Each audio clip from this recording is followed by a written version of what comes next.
Kau sebut asma Allah, tapi kau tak beriman kepadanya. Kau bersujud kepada Allah, tapi kau mempertanyakan kuasanya.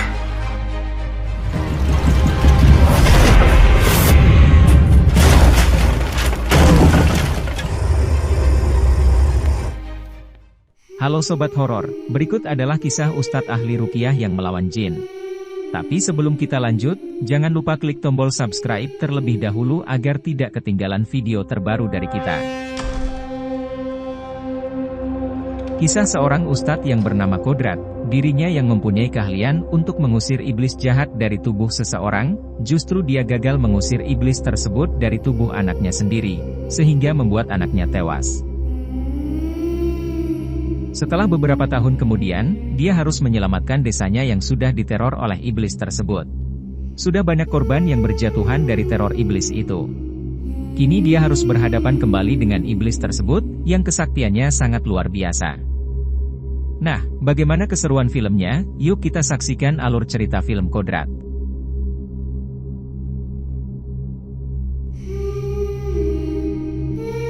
Assalamualaikum Ustadz Kodrat.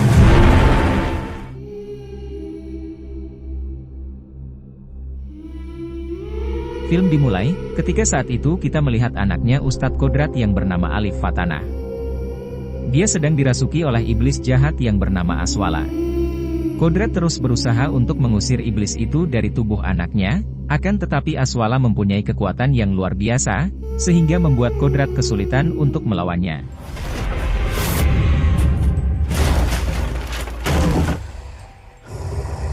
Diketahui, Aswala menyerang Kodrat dikarenakan dia merasa kalau Kodrat adalah musuh bebuyutannya, dan Aswala ingin menggoyahkan imannya Ustadz Kodrat.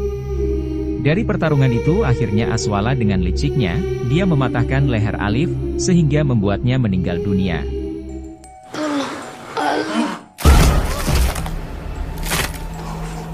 Tangis Kodrat pun pecah saat itu, ketika dia melihat anaknya tewas di hadapannya. Dari kematian anaknya, ternyata Kodrat justru dituduh telah membunuh anaknya sendiri, hingga akhirnya dia ditangkap polisi, dan dimasukkan ke dalam penjara. Beberapa tahun kemudian, ternyata iblis Aswala berhasil menggoyahkan imannya Kodrat, karena setelah kematian anaknya, dan selama dia di penjara, Kodrat sudah tidak pernah lagi beribadah, dikarenakan dia marah ke Allah, karena sudah mengambil anak dan istrinya. Namun walaupun iman Kodrat saat itu sudah goyah, tetap saja iblis jahat itu masih belum puas menerornya. Dia tetap saja memburu Kodrat, dan ingin membunuhnya. Hal itu terjadi, ketika salah satu penjaga di sana dirasuki oleh iblis Aswala, kemudian dia menghampiri Kodrat, lalu membawanya ke suatu ruangan.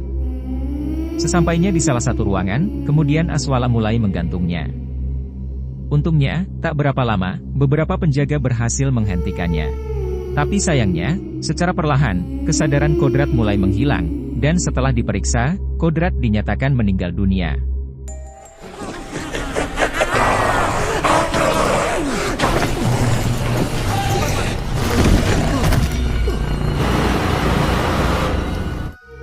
Namun ada kejadian unik yang dialami oleh Kodrat, yang dimana tiba-tiba dia berada di tengah padang pasir yang sangat luas seorang diri. Sambil berjalan menelusuri padang pasir, dia mendengar suara lantunan adzan yang sangat indah. Nah, di saat itu, Kodrat merasa kalau dia sedang dituntun untuk kembali ke jalannya, kemudian dia memutuskan untuk bertayamum, dan menunaikan sholat. Setelah selesai sholat, tiba-tiba ada sesuatu yang menarik dirinya, lalu seketika dia terbangun dan terkejut, ketika melihat di sekelilingnya ada banyak mayat di sana. Nah, dari sini, akhirnya Kodrat tersadar kalau dia mengalami mati suri, dan sekarang Allah memberikannya kesempatan untuk hidup kembali. Beberapa waktu kemudian, Kodrat mendapatkan remisi, dan dia dibebaskan dari penjara. Setelah itu dia memutuskan untuk pulang ke desanya. Sesampainya di desa, ternyata ada banyak perubahan yang ada di desanya. Tak terasa, sudah 3 tahun Kodrat di penjara, selama itu juga, ada banyak hal yang terjadi di desanya. Terlihat ada palang kayu yang menandakan kalau tanah tersebut milik pesantren Kahuripan. Hal ini terasa janggal baginya, karena jarak di pesantren sangatlah jauh dari tempat dia berada.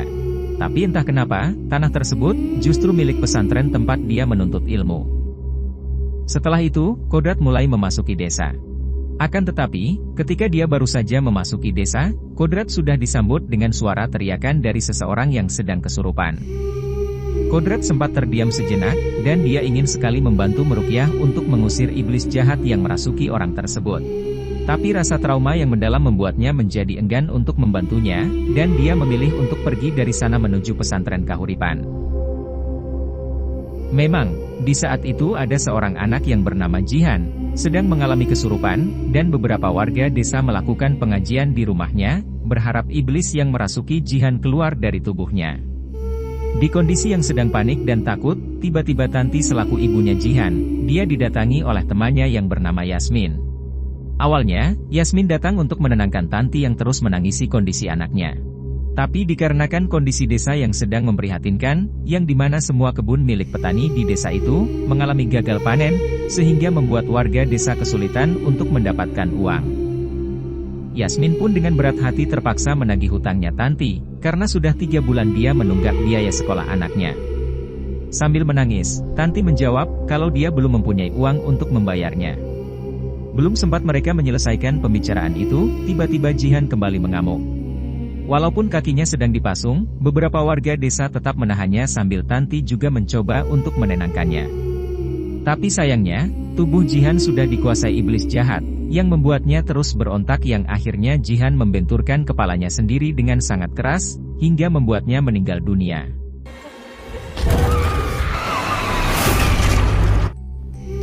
Di sisi lain, Kodrat sudah sampai di pesantren tempat dia dulu menuntut ilmu. Tapi sekarang, kondisi pesantren tersebut sangat memprihatinkan. Semua ladang jagung di sana menjadi layu, tidak adanya air yang bersih. Sekarang airnya berubah menjadi bau dan kotor. Dan saat ini, terlihat sudah tidak ada lagi santri yang mengaji di pesantren itu lagi. Sekarang hanya ada beberapa orang saja yang berada di pesantren. Setelah itu, Kodrat menemui teman lamanya yang bernama Jafar. Dia juga mempunyai bakat yang sama seperti Kodrat, untuk meruqyah orang. Nah, di pertemuan ini, Jafar menceritakan kondisi pesantren selama Kodrat pergi. Banyak hal yang sudah terjadi di pesantren, bahkan di seluruh desa. Mulai dari wabah penyakit, para petani gagal panen, dan warga desa mulai mengalami gangguan-gangguan dari iblis jahat. Bahkan guru mereka yang bernama Kirohim, tiba-tiba jatuh sakit, hingga sekarang beliau masih terbaring tak berdaya. Kemudian Jafar mempertanyakan ke Kodrat, apakah dari semua yang terjadi, ada hubungannya dengan kejadian yang dialami oleh anaknya Kodrat? Karena setelah kejadian itu, kondisi desa mulai mengalami perubahan, lalu Jafar mulai menyalahkan Kodrat. Dosa apa yang telah dia lakukan, sehingga berdampak besar ke desanya? Padahal 3 tahun sebelumnya, Kodrat dikenal sosok ustadz yang dikagumi, serta dengan keahliannya, dia tidak pernah gagal untuk meruqyah orang. Sudah banyak orang desa itu yang dia selamatkan, tapi kenapa sekarang justru anaknya sendiri yang jadi korban? Mendengar hal itu, Kodrat hanya terdiam, sambil merenungi perkataannya Jafar. Setelah itu, Jafar pergi dari sana. Dosa apa yang kamu buat? Ustadz, kamu tidur di pesantren? Ya,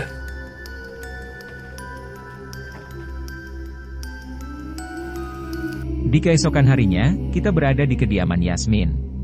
Diketahui, Yasmin seorang janda, dan suaminya baru saja meninggal. Yasmin mempunyai 2 orang anak yang bernama Alif dan Asya. Nah, iblis jahat Aswala ternyata meneror keluarganya. Hal itu diketahui ketika Alif mengaku ke ibunya, kalau dia masih bisa melihat, dan mengobrol dengan ayahnya dari dalam lemari. Mendengar hal itu, tentu saja membuat Yasmin menjadi takut dengan sikap anaknya. Lalu dia memutuskan untuk memindahkan lemari itu ke dalam gudang. Namun, siapa yang mengira, kalau hal itu membuat Alif menjadi marah ke ibunya. Mana lemari Alif? Ibu pindah ke gudang. Nanti kita beli yang baru ya. Nih, makan ya. Yuk, ayo. Kemudian, di malam harinya, Alif nekat masuk ke dalam gudang untuk menemui ayahnya, yang tak lain adalah iblis jahat Aswala. Yasmin yang panik, ketika di malam itu Alif menghilang, kemudian dia dan Asya mencarinya, hingga akhirnya Alif ditemukan di dalam gudang. Nah, di momen inilah, tubuh Alif sudah dikuasai iblis Aswala, dan dia langsung menyerang Yasmin hingga terluka.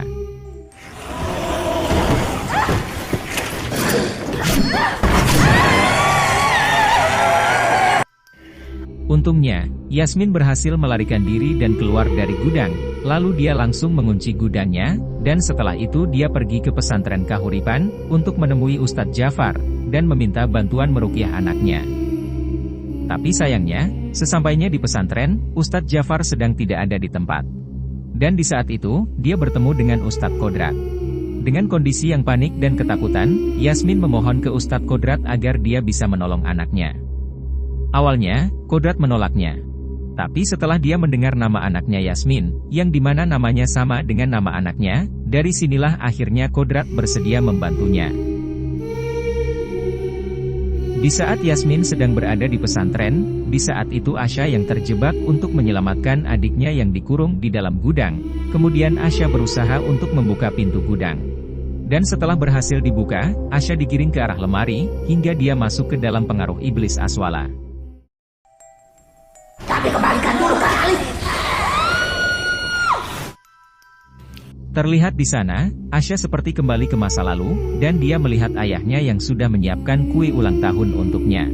Lalu ayahnya meminta agar dia memotong kue tersebut. Tapi ketika dia memotong kuenya, ternyata, dia sedang memotong tangannya sendiri.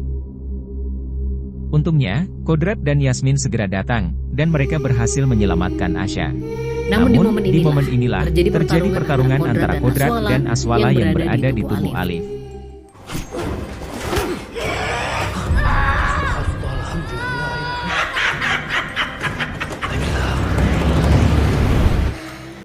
Setelah beberapa saat, Kodrat berhasil memenangkan pertarungan itu, dan dia berhasil mengeluarkan Aswala dari tubuhnya Alif.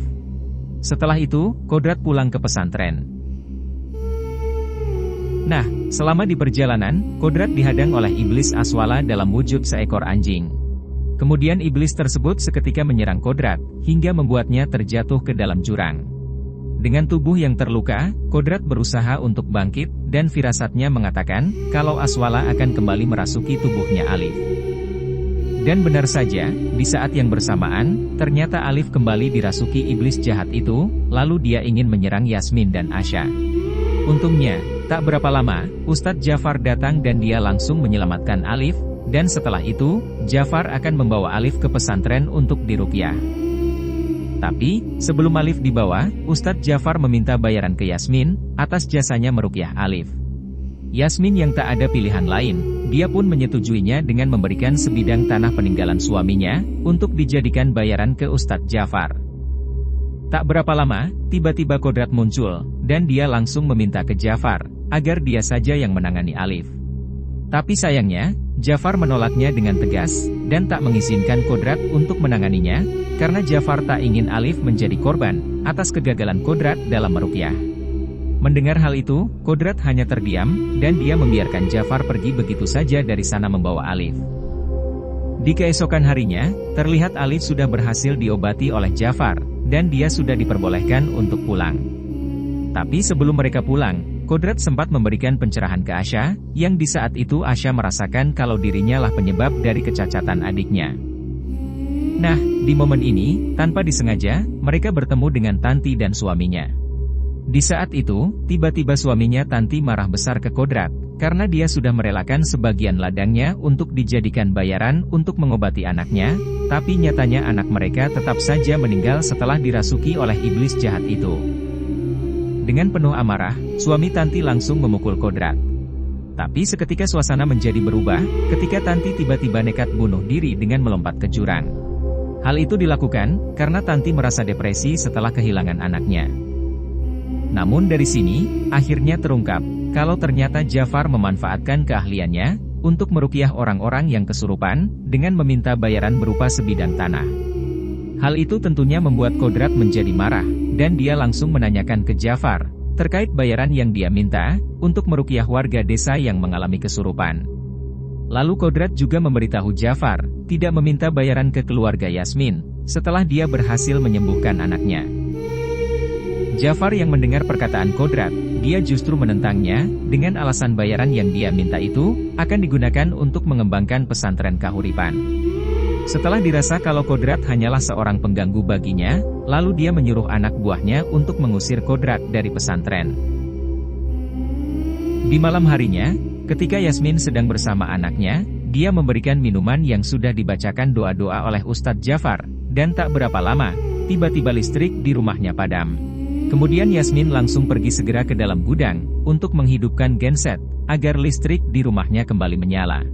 Akan tetapi, listrik padam di rumahnya, ternyata disebabkan ulah dari iblis Aswala, untuk menggiring Yasmin ke dalam gudang.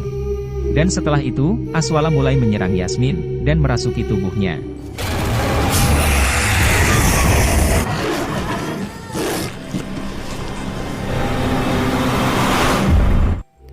Setelah berhasil masuk ke tubuh Yasmin, kemudian Yasmin yang sudah dirasuki Aswala, dia kembali masuk ke dalam rumahnya. Kemudian, dia menyuruh Asya untuk memanggil Ustadz Jafar. Asya yang tidak menyadari, kalau di saat itu, ibunya sudah dirasuki oleh iblis. Dia pun menuruti perkataannya, untuk pergi ke pesantren memanggil Ustadz Jafar. Setelah Asya pergi, lalu Aswala membawa Alif ke dalam gudang, untuk dikubur hidup-hidup.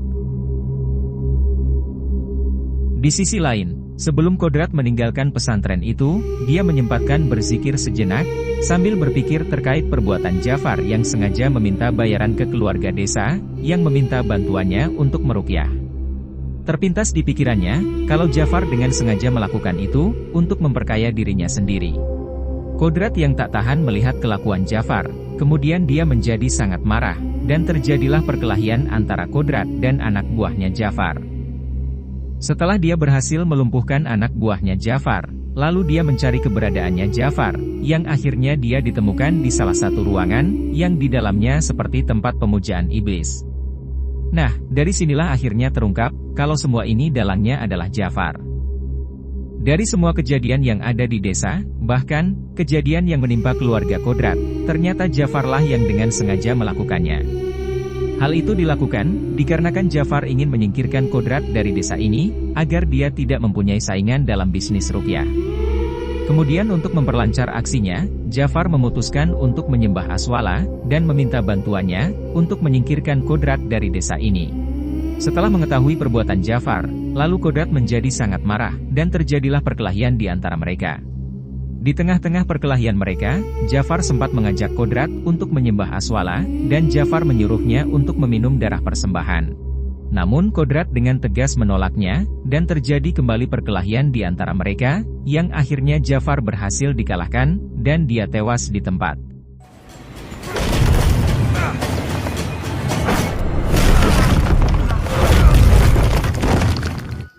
Tak berapa lama, Asya datang untuk meminta bantuan ke Ustadz Jafar. Tapi karena Ustadz Jafar tewas saat itu, lalu Kodratlah yang membantu Asya, dan mereka pun dengan segera pergi ke rumahnya. Sesampainya di rumah, Yasmin dan Alif tidak ditemukan. Kemudian Kodrat yang mendengar sesuatu dari dalam gudang, lalu mereka langsung pergi ke dalam gudang. Nah, disinilah akhirnya Kodrat berhadapan kembali dengan iblis Aswala, yang dimana di saat itu Aswala berada di tubuhnya Yasmin. Kedatangan Kodrat ternyata disambut Aswala dengan ucapan salam. Assalamualaikum Ustadz Kodrat. Setelah itu, Kodrat langsung menanyakan di mana keberadaan Alif, namun Aswala menjawab. Alif yang mana? Yang dulu aku patahkan lehernya? Atau Alif yang barusan aku kubur hidup-hidup? Mendengar hal itu, akhirnya Kodrat dan Asya mengetahui, kalau Alif sudah dikubur. Setelah itu, terjadilah perkelahian di antara Ustadz Kodrat dan Aswala. Nah, di momen ini, Asya langsung berusaha untuk menyelamatkan adiknya, dengan menggali tanah di tempat Alif dikubur. Pertarungan Kodrat melawan Aswala terjadi begitu sengit. Bahkan, ketika Kodrat mencoba untuk melawan Aswala dengan membacakan ayat-ayat Al-Quran, ternyata Aswala justru hafal dengan ayat tersebut, dan tidak terjadi apa-apa dengannya. Baina sama'i wal ardi, la ya'ili qaumi ya'qilun. Akan tetapi, dengan penuh keyakinan, Kodrat terus melawannya, hingga akhirnya, Aswala berhasil dia kalahkan, dan melenyapkannya. Setelah itu, kesadaran Yasmin kembali pulih, dan Kodrat langsung segera menyelamatkan Alif, dengan menggali-gali tanah, berharap Alif masih bisa dia selamatkan. Untungnya, di saat itu, Kodrat berhasil mengeluarkan Alif, dan nyawanya masih bisa diselamatkan. 6 bulan kemudian, terlihat desa tersebut sudah kembali normal, tidak ada lagi gangguan dari iblis jahat. Dan sekarang, kondisi air di desa itu sudah kembali bersih dan melimpah. Sawah dan ladang pun sudah mulai subur, dan para petani sudah bisa menikmati hasil panennya. Dan tak sampai di situ saja, Kyai Rohim, selaku gurunya Kodrat, sudah sembuh. Dan pesantren Kahuripan sudah kembali normal. Para santri juga sudah kembali menuntut ilmu di pesantren itu. Setelah Kodrat berhasil mengembalikan kesejahteraan warga desa, dan melenyapkan iblis jahat tersebut, kemudian dia berpamitan ke gurunya untuk berkelana, mencari tahu penyebab kematian istrinya. Dan setelah itu, film pun selesai. Jika Anda menyukai video ini, jangan lupa klik tombol subscribe supaya tidak ketinggalan video terbaru dari kami. Terima kasih.